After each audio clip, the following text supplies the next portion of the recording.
possamos, a partir desses momentos, ir acalmando os nossos corações, os nossos pensamentos, e nos envolvendo com esse ambiente preparado pela espiritualidade amiga para nos receber. E que nesta manhã cada um de nós possa receber o quinhão do amor de Deus e de nosso amado irmão Jesus Cristo, trazendo a cada um de nós a força e a sabedoria para lidarmos com os nossos dia a dia. Mestre amado e amigo Jesus, te agradecemos por mais esta oportunidade de estarmos aqui reunidos em Teu santo e amado, em busca, Senhor, da força e da sabedoria que precisamos tanto com esses tempos que estamos passando. Que Tu possas, Senhor, abençoar este nosso planeta. Que a Tua paz e o Teu amor fiquem conosco hoje e para todos. Que assim seja. E nessa manhã temos nosso companheiro Paulo. Por gentileza, Paulo. Pois não, acertou os microfones.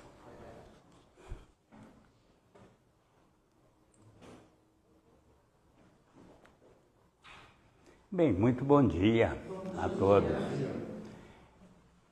Em que lugar do mundo nós encontraríamos esta paz que neste momento estamos vivenciando?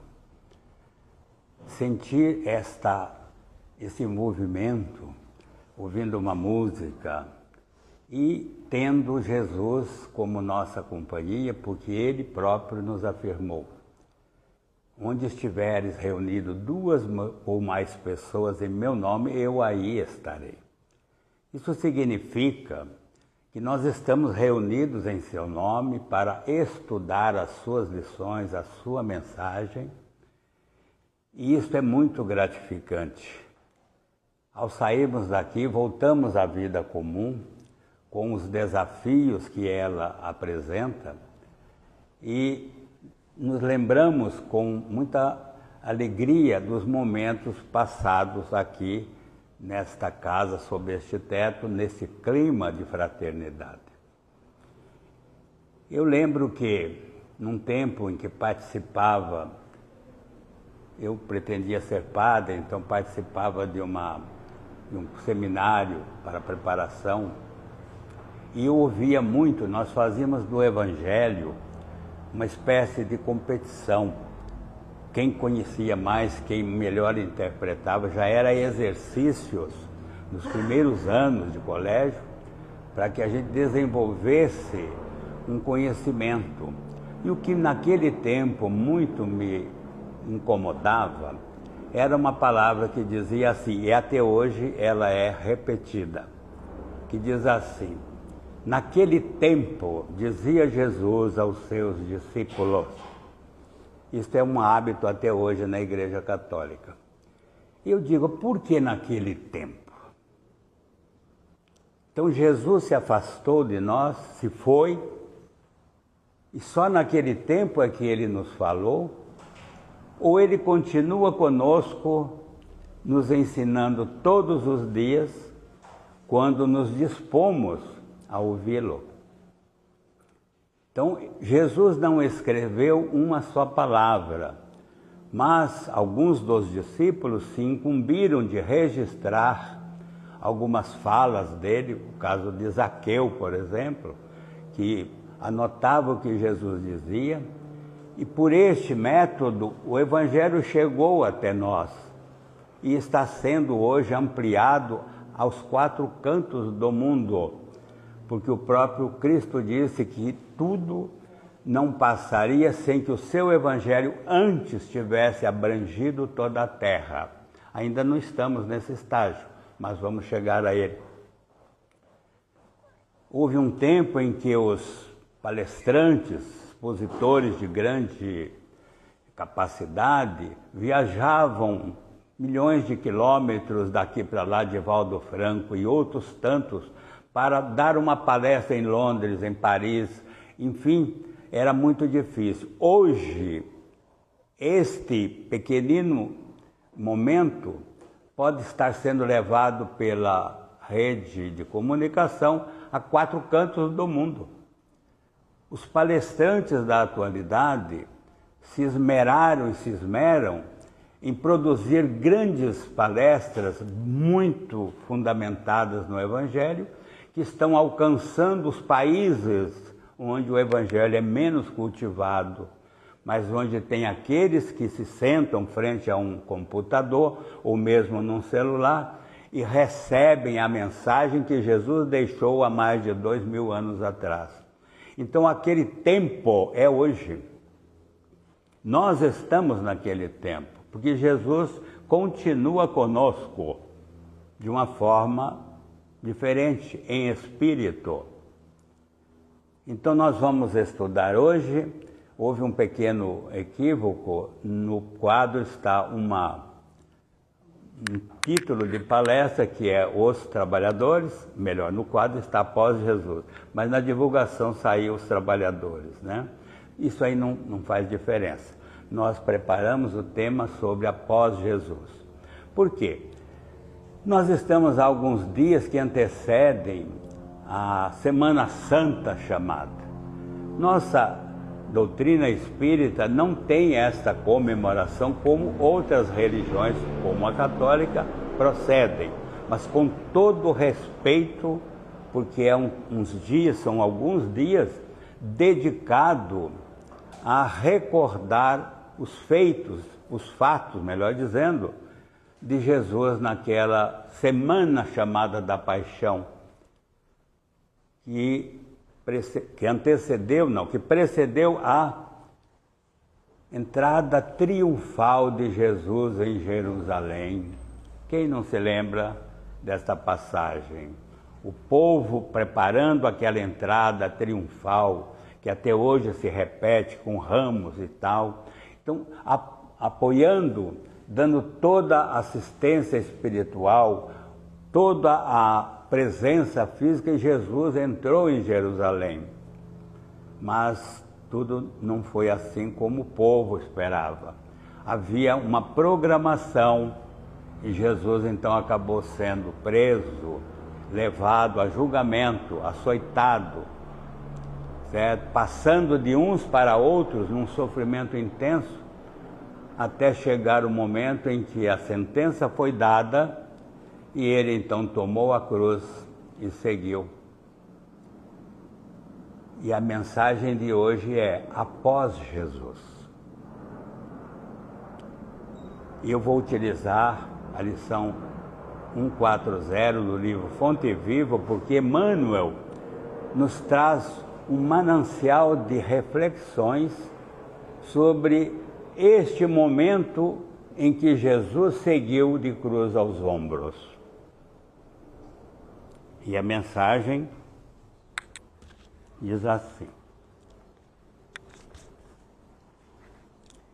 e quando o iam levando, tomaram um certo Simão Cirineu, que vinha do campo, e puseram-lhe a cruz às costas, para que a levasse após Jesus. Jesus estava vencido fisicamente, pelo cansaço, pelos açoites, pela coroa de espinhos que lhe colocaram à fronte, e evidentemente suas energias foram se esvaindo. Não que Jesus não conseguisse chegar ao Gólgota, onde ia ser crucificado carregando a sua cruz, mas o seu cansaço era extremo. E ele próprio, nessa atitude, nos ensina que também nós, em certos momentos, nos sentimos cansados. E às vezes precisamos de alguém, um Cirineu, que vinha do campo. Nada tinha a ver com o cristianismo nascente. Não eram parte, não faziam parte do colégio do Cristo. era uma pessoa que vinha do campo. De repente, pelo caminho, ele cruzou com aquele cortejo que estava indo em direção ao Gólgota e parou para ver o que estava acontecendo. Numa versão, diz que os guardas que seguiam patrulhando aquele cortejo obrigaram um certo Simão Cirineu a tomar a cruz e levar. Em outra versão diz que o povo, instado pelo povo, convidado pelo povo, indicado pelo povo, carrega a cruz para ele, porque ele não está mais resistindo. Já era a terceira queda que Jesus tinha caído. Então, ele mostrava um extremo cansaço. Então, instado pelo povo é o que consta aqui. E eu vou repetir isso no decorrer da nossa exposição. Por que instados pelo povo? Porque ele não era obrigado a fazer aquilo. Mas, instado, de repente, deu-lhe aquele desejo de amenizar o sofrimento de quem estava tão vencido pelo cansaço. E ele, de boa vontade, tomou essa cruz, que era a cruz do Cristo, colocou sobre os seus ombros e levou após Jesus até o Gólgota. Quer dizer, não se crucificou pelo Cristo, levou para que o Cristo nela fosse crucificado. Então isso vai tendo alguns desdobramentos que eu convido vocês a fazermos então uma reflexão como se fosse hoje. E aquele tempo é hoje. Jesus não passou, Jesus continua. E Emmanuel, então, com a sua riqueza, nos diz assim, que a multidão que rodeava o Mestre no dia supremo era enorme, era uma enorme multidão. Porque após a condenação em praça pública, aquele cortejo se formou em direção ao Gólgota. Não houve nenhum intervalo. Terminou a sentença, vamos para a execução. Pegou-se a cruz, colocou-se no ombro de Jesus e aquele cortejo com muita gente saiu em direção ao Gólgota, como disse. Gólgota é um morro, é um monte, uma elevação, onde se crucificavam os criminosos nos arredores de Jerusalém. Inclusive, junto do Cristo foram levados também os 2 ladrões que ao seu lado foram crucificados, um à esquerda e outro à direita. Quem lembra do nome da esquerda? Que era o mau ladrão. Quem não lembram? Gestas era o nome dele. Gestas, ao estar ali na cruz, com todo o sofrimento da cruz, que não dá para imaginar o que seja, né? Cobrou de Jesus, se você é realmente o Messias, por que você não se salva e não salva a nós também? Mas o outro, que ali do lado esquerdo ou à direita estava, era o... Quem? Quem? Dimas. Dimas, o bom ladrão chamado. Por que bom ladrão? Ele não deixou de ser um ladrão, estava sendo crucificado ali. Mas ele voltou-se para Jesus e lhe disse, Senhor, lembra-te de mim quando estiveres no teu reino. Quer dizer, ele viu em Jesus o Salvador, o Redentor, mesmo sendo um criminoso, um ladrão. Mas ele percebeu que naquela criatura inocente ao seu lado, sendo crucificada, que havia nele algo divino. Então ele disse, Senhor, lembra-te de mim quando estiveres no teu reino. Diz a história que Jesus disse, hoje mesmo estarás comigo no paraíso. Não é assim. Jesus não veio derrogar a lei de justiça com misericórdia. Se ele tivesse pego Dimas e levado para o paraíso, ele teria infringido uma lei divina. Como que eu posso perdoar você e te levar para o paraíso sem nenhum esforço? Então, o que Jesus, aproveitando para esclarecer, o que Jesus disse a Dimas foi mais ou menos isso. Em verdade, eu te digo hoje, vírgula, estarás comigo no paraíso. Ou seja, após cumprir toda a trajetória, resgatar teus débitos com a lei humana e divina, após aprimorar-se o teu espírito, um dia você estará comigo no paraíso. Então, isso vale para todos nós.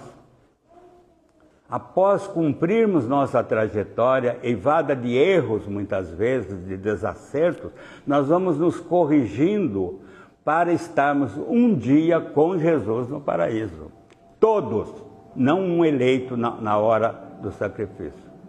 Então vamos entender essa justiça divina, essa misericórdia divina, que é para todos nós, não para uma pessoa em especial. Todos somos beneficiários, favorecidos por ela, desde que façamos a nossa parte. Então vejamos a sequência. A multidão era enorme. Achavam-se ali quem?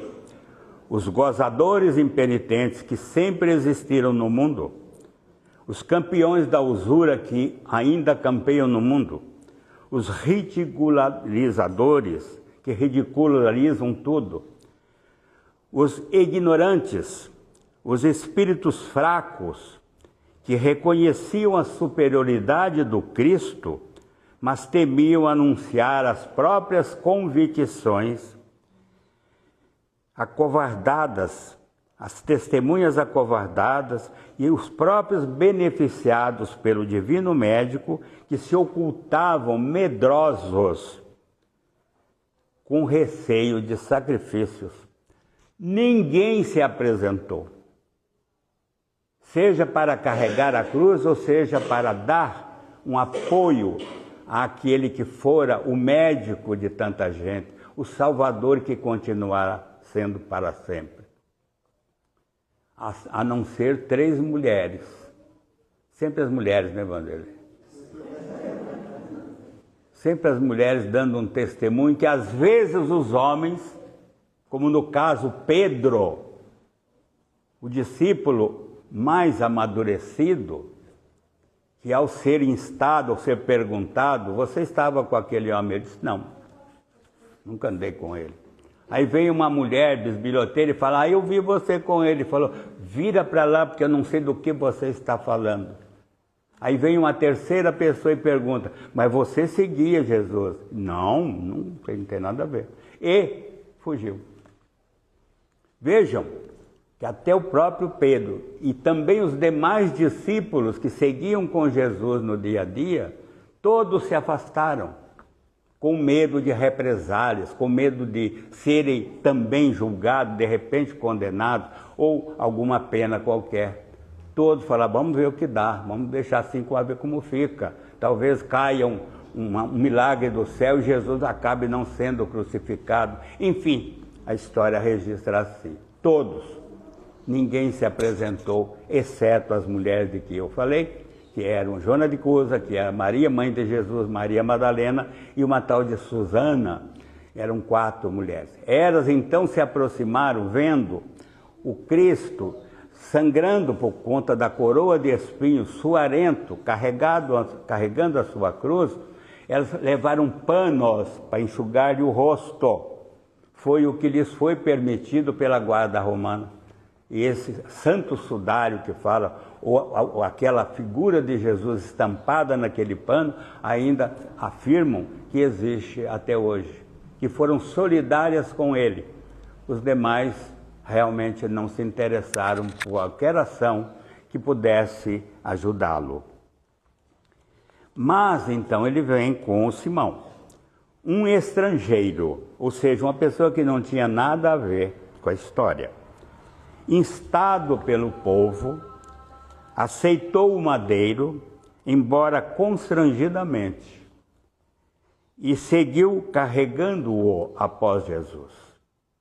Foi até o Gólgota, onde ele depositou a cruz, e entregaram então a Jesus para ser crucificado.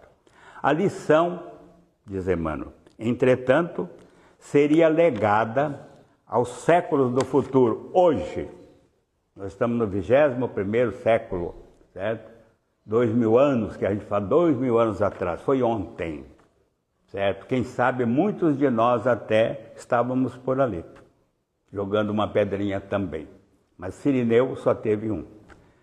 O mundo, diz o Emmanuel, ainda é uma Jerusalém enorme. Hoje é essa Jerusalém que nós temos, cheia de desafios, de contradições, de desacertos, de erros em todos os sentidos, salvando-se apenas algumas pessoas que, como diz no Apocalipse, não desceram do seu telhado. Isso é muito importante eu falar. Quem estiver no telhado, não desça. Isso é no Apocalipse. Porque virão tempos difíceis. O que é estar no telhado? É claro que não é no telhado da casa, nem do prédio. Mas sim no telhado, nas nossas vibrações superiores.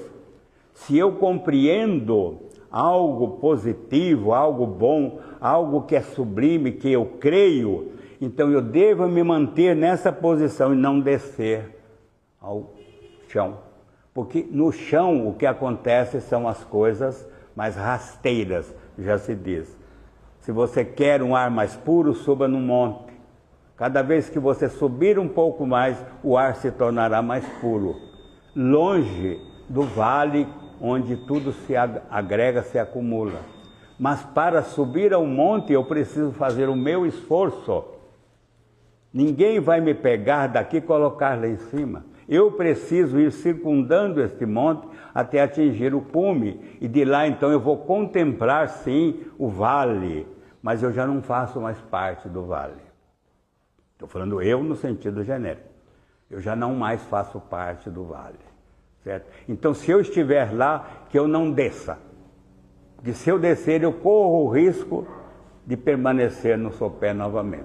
Então quem estiver no telhado não desça. E nesses tempos difíceis, queridos irmãos e irmãs, nós vamos ter muito assédio de tudo quanto é inverdades, fake news, notícias falsas, para não ser repetitivo, e que se nós não tomarmos cuidado, não nos mantivermos no telhado, a gente vai ser envolvido nessa onda de que o mundo está acabando na miséria. Quando, na verdade, o mundo está em crescimento constante. A miséria existe, mas ela será a última etapa a ser vencida, para que nós estejamos num mundo melhor, um pouquinho mais acima do que hoje vivenciamos. Então, o mundo ainda é uma Jerusalém enorme, congregando criaturas dos mais variados matizes. Agora é um recadinho para nós. Mas, se te aproximas do Evangelho, com sinceridade e fervor, colocam-te a cruz sobre o coração. Esse é o testemunho. Porque ser hoje um cristão honesto, em qualquer religião, um cristão honesto tem um custo altíssimo. Você é chamado até de bobo, de trouxa, porque você se dispôs a fazer um prato de comida e entregar a alguém. Ou deslocar-se de um lugar para fazer uma visita a um hospital, ou a uma pessoa acamada. Então, esses testemunhos nos são requisitados, nos são cobrados. Se nós realmente acreditamos em Jesus e o temos como nosso mestre e guia, tem um custo para isso. Não podemos viver uma vida dupla. Nós temos que optar por seguir Jesus ou não seguir. Só assisti-lo na subida do Gólgota. Quando não, tê-lo votado pela sua condenação, né? Colocam-te a cruz sobre o coração. Você é obrigado a dar testemunhos que às vezes você não se sente preparado. Testemunhos que a vida nos solicita. No lar, na família, na parentela, na sociedade em que vivemos com agressividade por todo o lado, nós temos que manter a fidelidade àquilo que já declaramos crer que é em Jesus, na mansuetude, na paz, na construção de um mundo melhor e não nos deixarmos levar pelas ondas que vêm e vão. Mas um dia elas irão e não mais retornarão, porque o mundo terá mudado a sua condição espiritual. Estamos em plena transição planetária e os que gritam, os que se agridem, são aqueles que realmente ainda não entenderam a vinda do Cristo. E por não terem esse entendimento, eles entram em lutas de ideais, de ideias, de confrontos, países contra países, estados contra estados, irmãos contra irmãos, às vezes dentro da própria família, onde nós temos um que tem uma certa afinidade com o Evangelho e o outro que não tem nada, e o outro que não tem nada, e às vezes nós somos obrigados a dar um testemunho que para nós custa muito, mas para a pessoa é necessário que ela acredite que aquilo que eu estou fazendo certo, desde que eu esteja certo. Então vamos seguir. Daí em diante, a partir desse momento, serás compelido às maiores demonstrações de renúncia. Raros se observarão o cansaço e a angústia. E não obstante a tua condição de servidor, com os mesmos problemas dos outros, exigir-te-ão espetáculos de humildade e resistência, heroísmo e lealdade ao bem. Vocês já tiveram oportunidade alguma vez de, numa situação, alguém falar, mas você não é espírita? Como é que você está fazendo assim? Que bom que alguém nos cobra. Que se for verdade que eu não estou agindo como espírita, a cobrança vem na hora certa. Se não for verdade, eu estou em paz. Eu não dependo do julgamento da outra pessoa. Eu dependo do julgamento dele, da minha paz com ele. Eu posso estar em conflito com alguns, mas se eu estiver em paz com o Cristo, eu estarei em paz sempre. Eu não posso tergiversar, eu não posso negociar, porque se eu negocio, o Cristo perde, porque a imposição do mundo é muito mais forte atualmente do que o convite de Jesus. Então ele diz assim, sofre e trabalha. Quem que gosta dessa palavra, dessas duas palavras? Acho que poucos. Sofre e trabalha. Caramba, o Evangelho só fala de trabalho e sofrimento. Será que ele não tem algo mais agradável, mais palatável? Nós fazemos Evangelho em casa todos os dias. E cada vez que nós abrimos esse Fonte Viva, vem lá trabalho, dedicação, renúncia, isso e aquilo. Eu falo, será que não tem nenhuma lição que fala de férias, de alguma coisa para a gente descansar um pouco?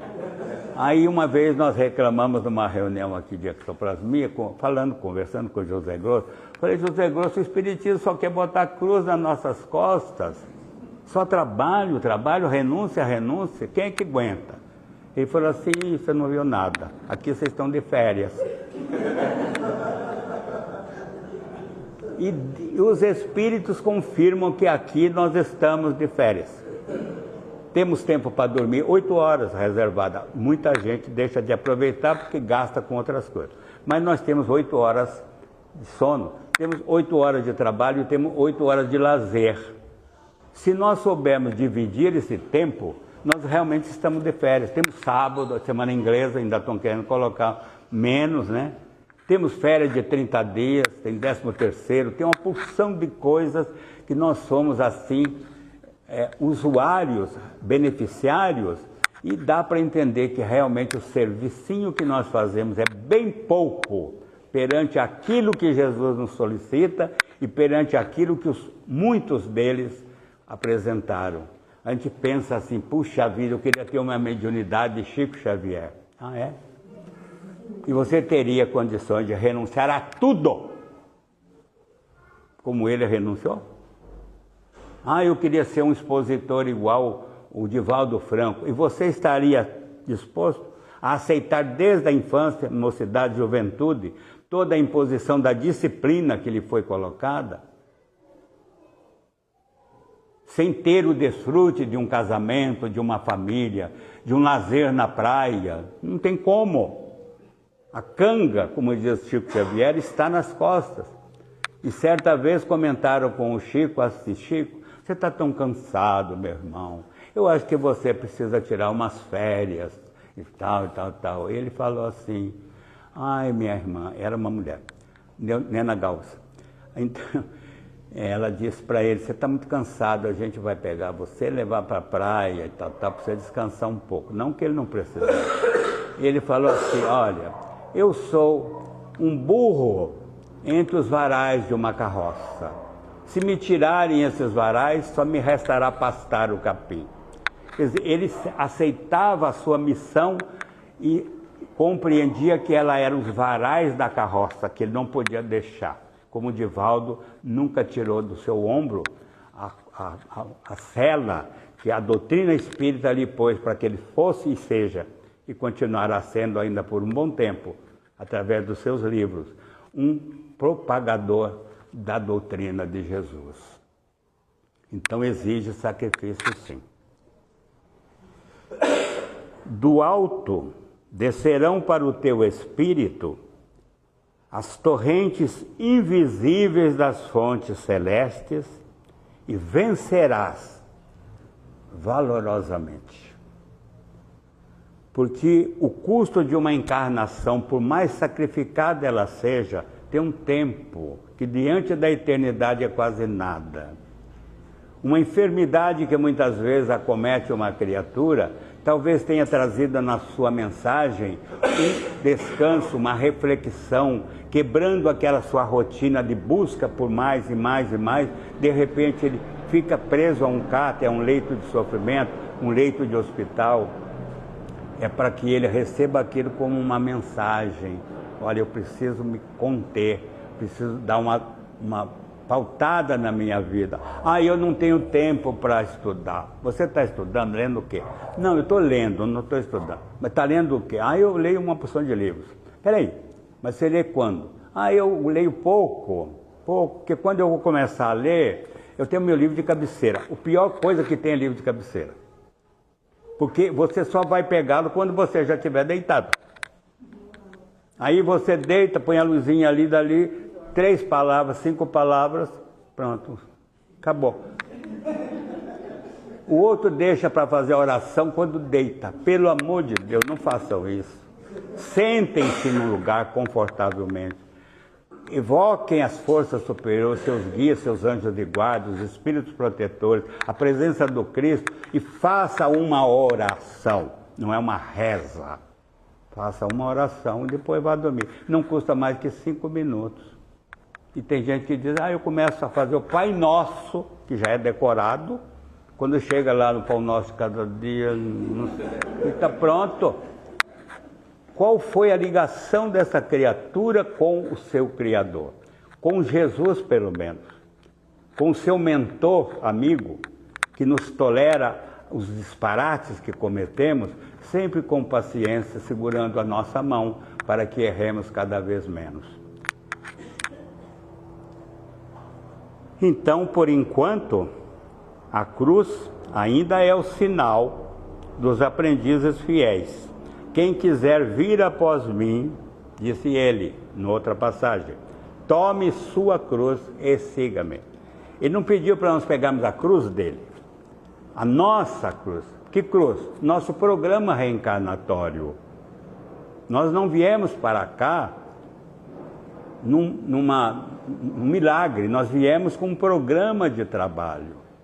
E pode estar nesse programa um parente difícil, uma esposa complicada, um marido briguento, um chefe irracível, pode estar um monte de coisas no nosso entorno, mas nós temos que ser fiéis àquilo que já aprendemos, né? Então vai haver sacrifício, sim, ainda é o sinal. Se não tens contigo, vai finalizar, tá bom? Se não tens contigo as marcas do testemunho, pela responsabilidade, pelo trabalho, pelo sacrifício ou pelo aprimoramento íntimo, é possível que ames profundamente o Mestre, mas é quase certo que ainda não te colocaste junto dele na jornada redentora. Então a multidão que se aglomera para assistir o séquito com o Cristo está ali, certo? Ainda nenhum desceu para ir ajudá-lo. E ele só nos pede que nos amemos uns aos outros. Não pede que escalemos o Everest, mas sim que nos respeitemos pelo menos. Que sejamos camaradas, que sejamos amigos, que abracemos o outro. Que sejamos tolerantes, pacientes, como gostaríamos e gostamos que sejam conosco. Essa é a prática que exige de nós um grande sacrifício. Não, uma grande boa vontade, porque aí deixa de ser sacrifício. Finalizando. Abençoemos, pois, a nossa cruz e sigamo-lo destemerosos, buscando a vitória do amor e a ressurreição eterna. Ou seja, nós temos que ter em vista o que está nos aguardando para frente. O espelho retrovisor é para a gente consultar alguma coisa atrás, mas o para-brisa é para nós aproveitarmos toda a proposta que ele oferece.